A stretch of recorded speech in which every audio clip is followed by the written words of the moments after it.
न एक हाथ शस्त्र हो, न एक हाथ अस्त्र हो। न एक हाथ शस्त्र हो, न एक हाथ अस्त्र हो, न अन्न नीर वस्त्र हो। हटो नहीं, डटो वही, बढ़े चलो, बढ़े चलो।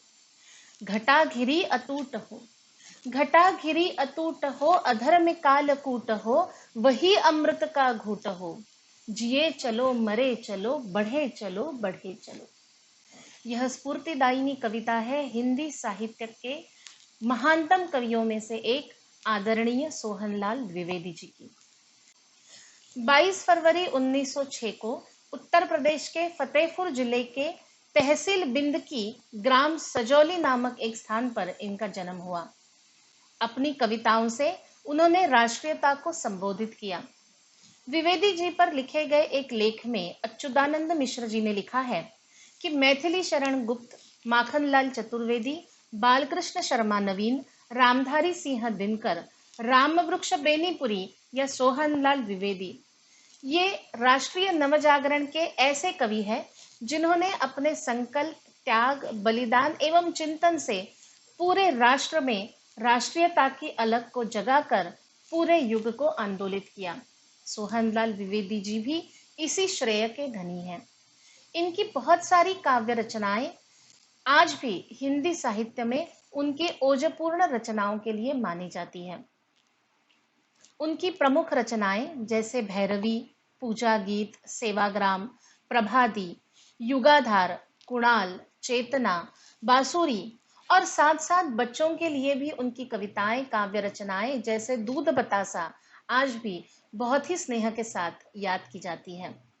अभी जिस काव्य रचना की कुछ पंक्तियां मैंने पढ़ी, अभी की वर्तमान स्थिति में यह काव्य पंक्तियां बहुत ही सटीक लगती है, क्योंकि सोहनलाल द्विवेदी जी गांधी जी के अनुयायी थे, उनके विचारों के संवाहक थे। उनकी कविताओं में न शस्त्र हो न अस्त्र हो, इस प्रकार की रचना हमें देखने को मिलती है। पर आज का समय अहिंसा या हिंसा, इन दोनों पर चिंतन करने योग्य है। और अभी की स्थिति में इस प्रकार की प्रेरणादायी कविताओं की, काव्य रचनाओं की देश के हर एक व्यक्ति को उतनी जरूरत है जितनी शायद इसके पहले स्वतंत्रता पूर्व समय में भी रही हो। क्योंकि आज हम इस आपदा की स्थिति में एक समाज बनकर उभर रहे हैं। हमारी पहचान छोटी छोटी सीमाओं से परे एक समाज की तरह तैयार हो रही है। हमारी आपदाएं बहुत सारी हैं। आपदाओं के लिए अवसर शायद कम होंगे, लेकिन फिर भी नवजागरण की स्थिति है, नव उत्थान की स्थिति है, नवाचार की यह गति है। और नवाचार के साथ हमारे आपदा, हमारी समस्याओं को संकल्प के साथ उसमें नए उपाय खोजने की ये घड़ी है। आवश्यकता है डटे रहने की, बने रहने की। सोहनलाल द्विवेदी जी की ऐसी ही एक बेहतरीन कविता आज हम आपके लिए लेकर आए हैं। यह कविता आपने इसके पहले जरूर सुनी होगी। लहरों से डरकर नौका कभी पार नहीं होती, कोशिश करने वालों की कभी हार नहीं होती। एक तथ्य इसके विषय में आपको बताना बहुत आवश्यक है। बहुत सामान्य रूप में ये माना जाता है कि यह कविता लहरों से डरकर नौका पार नहीं होती, यह रचना हरिवंश राय बच्चन जी की है, क्योंकि अमिताभ बच्चन द्वारा इसे उद्धृत किया गया एक वीडियो बहुत ही प्रचलन में है। किंतु यह कविता मूल रूप से सोहनलाल द्विवेदी जी की है और इसे अमिताभ बच्चन जी ने भी अपने एक पोस्ट में विस्तृत रूप से बताया है। तो इस स्पष्टता के साथ कि यह कविता जो हम सुनने जा रहे हैं सोहनलाल द्विवेदी जी की है, और इनके बारे में खोज करते हुए अन्य कुछ कविताएं भी, काव्य रचनाएं भी मैंने पहली बार पढ़ी, जो शायद इसी सफर में आगे भी आपसे सम्मुख उन्हें जरूर कराएंगे। तो आज हम सुनते हैं लहरों से डरकर नौका कभी पार नहीं होती, यह सोहनलाल द्विवेदी जी की कविता और उसका भावार्थ तथा रसग्रहण हमारी सहेली डॉक्टर आभा सिंह से। लहरों से डरकर नौका पार नहीं होती, कोशिश करने वालों की हार नहीं होती। नन्ही चींटी जब दाना लेकर चलती है, चढ़ती दीवारों पर 100 बार फिसलती है। मन का विश्वास रगों में साहस भरता है, चढ़कर गिरना, गिरकर चढ़ना नहीं अखरता है।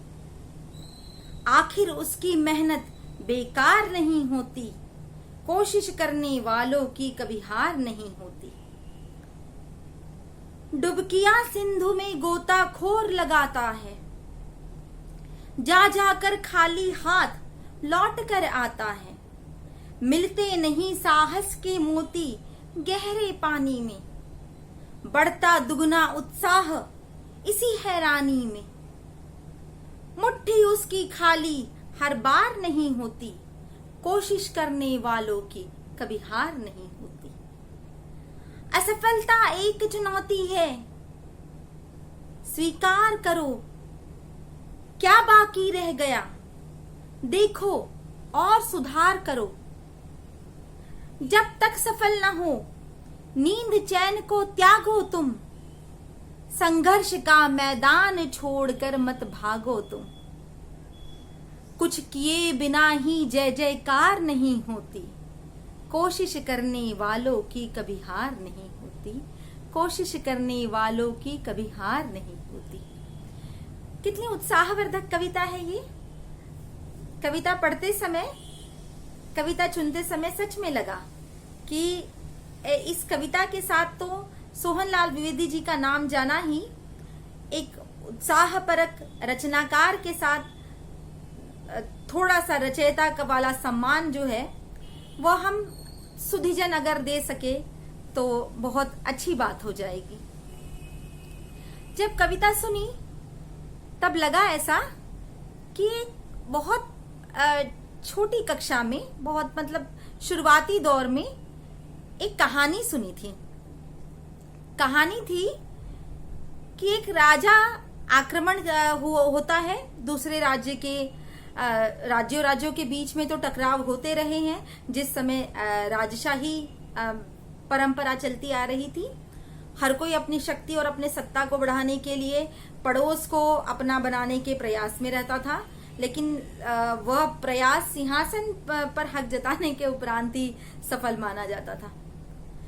तो आक्रमण हुआ दो राज्यों के बीच में और जिस राजा का राज्य था वह पराजित हो गया और उसे बंदी बना लिया गया। आप लोगों ने भी वो एक वाक्य सुना होगा ना कि आपके साथ कैसा बर्ताव किया जाए, तो वैसा ही बर्ताव किया जाए जैसा एक राजा दूसरे राजा के साथ करता है। ये एक अपना स्वाभिमान वाला वाक्य है कि जिसमें एक स्वाभिमान है कि पराजित हुआ हूं लेकिन डरा नहीं हूं, हारा नहीं हूं, घबराया भी नहीं हूं।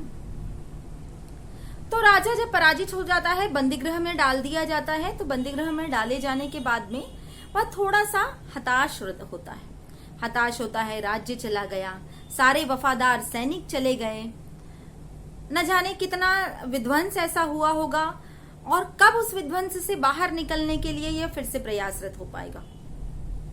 सोचते अचानक राजा की नजर जो है उस बंदी गृह के एकमात्र झरोखे पर जाती है। झरोखे से आती हुई रोशनी को वह उम्मीद की रोशनी समझकर उस ओर टकटकी लगाकर देखता रहता है और टकटकी लगाकर देखते देखते अचानक उसे दिखाई देता है कि वहां पे एक छोटा सा मकड़ी है और वह मकड़ी जो है वह बार बार ऊपर की ओर जाती, अपना सूत जो जाले का एक सूत सा जैसा होता है तंतु, उस तंतु के सहारे नीचे आती।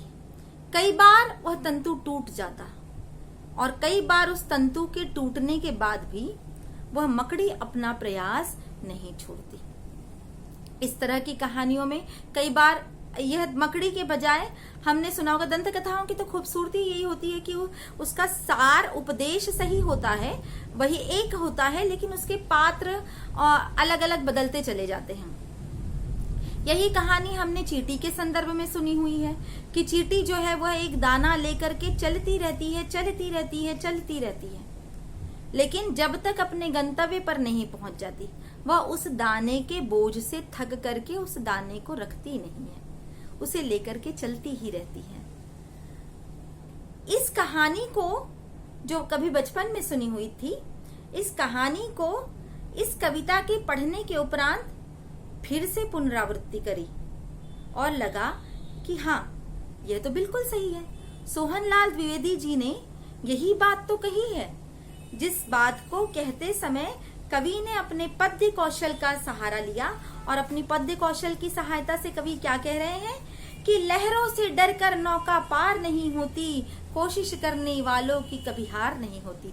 परास्त वही है जिसने हथियार ही डाल दिए कि मुझे लड़ना ही नहीं है, मुझे आगे बढ़ना ही नहीं है, मैं तो बस यहीं पे रुक जाऊंगा और मेरे लिए तो यही बस अंतिम है, इससे बाद मुझे और कुछ भी नहीं करना। तो कोशिश करने वालों की कभी हार नहीं होती। पहले तो हम जीतते अपने मन से है ना, पहली जीत तो मन की जीत है, पहली विजय तो मन की विजय है। जब मन ही हार गया तो क्या जीता, और जब मन ही परास्त हो गया तो कैसी विजय। तो मन के हारे हार है, मन के जीते जीत। मन से जीतो, कोशिश करने वालों की कभी हार नहीं होती। जिसमें हौसला है कोशिश करने का वह कभी पराजित नहीं होता। नन्ही चींटी जब दाना लेकर चलती है, चढ़ती दीवारों पर 100 बार फिसलती है। मन का विश्वास रगों में साहस भरता है, चढ़कर गिरना गिरकर चढ़ना नहीं अखरता है। आखिर उसकी मेहनत बेकार नहीं होती, कोशिश करने वालों की कभी हार नहीं होती। मैं कहानी का जो एक सिरा जो है, जो अंत था कि उस मकड़ी को देख करके राजा को फिर हौसला आया और राजा ने फिर प्रण लिया कि जब इतना छोटा सा जीव अपनी उम्मीद नहीं छोड़ सकता, अपनी कोशिश करने का जज्बा नहीं छोड़ सकता, तो मैं क्यों हारूं? मैं कैसे अपना प्रयास करने की प्रवृत्ति को छोड़ दूं? और मैं क्यों नहीं फिर से वही प्रयास करता जाऊं? मैं क्यों नहीं फिर से कोशिश में लगूं? मैं भी तो असफल होने के बाद सफलता के लिए आगे बढ़ सकता हूं। और वाकई में फिर कहानी का अंतिम उपदेश यही था कि राजा फिर अपने हौसले के साथ आगे निकलता है और राजा फिर विजयी होता है। आखिर उसकी मेहनत बेकार नहीं होती, कोशिश करने वालों की कभी हार नहीं होती। डुबकियां सिंधु में गोताखोर लगाते हैं, जाकर खाली हाथ लौट कर आते हैं। मिलते नहीं साहस के सहज मोती गहरे पानी में, बढ़ता दुगना उत्साह इसी हैरानी में। चुनौती है भाई, अरे ऐसे कैसे नहीं हुआ, मैं फिर से करूंगा, मैं फिर करके दिखाऊंगा, मैं फिर आगे बढ़ूंगा, मुझे रुकना नहीं। एक बार असफल हुआ तो मैं पीछे थोड़ी हटने वाला हूं, मैं फिर से करूंगा। तो गोताखोर जो समुद्र के भीतर पैंठ लगाता है, जो उस दूसरे ही विश्व की यात्रा करके आता है, उस गोताखोर से सीख लेते हुए कवि क्या कह रहे हैं कि गोताखोर भी तो कौन सा एक बार में जाकर के पानी से मोती ढूंढ कर लाता है। तो हमें जीवन में सफलता कैसे एक बार मिल जाएगी? हमें तो कई बार इस जीवन रूपी सागर में डूबना पड़ेगा। जब हम इस जीवन रूपी सागर की भंवर में खेलेंगे, तब कहीं जाके सफलता के मोती मुट्ठी भर हमारे हाथ लगेंगे और उस मुट्ठी भर मोती को हम देख पाएंगे, उसकी चमक को हम महसूस कर पाएंगे। बढ़ता दुगना उत्साह इसी हैरानी में, अरे मैं असफल हुआ, यानी मुझे भी कोई असफल कर सकता है? नहीं, मैं फिर से जाऊंगा और फिर उस मोती को ढूंढ कर लाऊंगा। ये होता है गोताखोर का हौसला। मुट्ठी उसकी खाली हर बार नहीं होती, कोशिश करने वालों की कभी हार नहीं होती।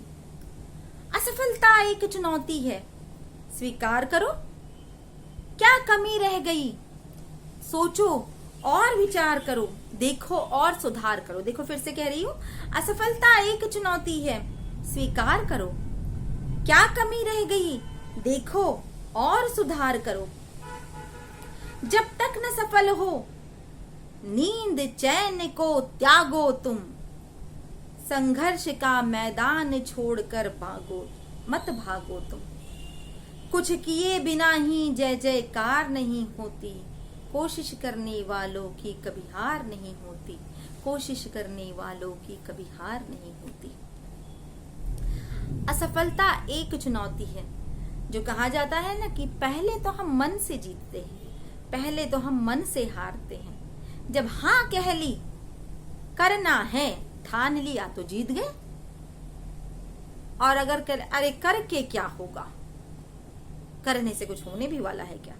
यह सोचा तो हार गए। जीत के लिए है सकारात्मकता, जीत के लिए है, पहली जीत है कदम उठाना, पहली जीत है कदम बढ़ाना।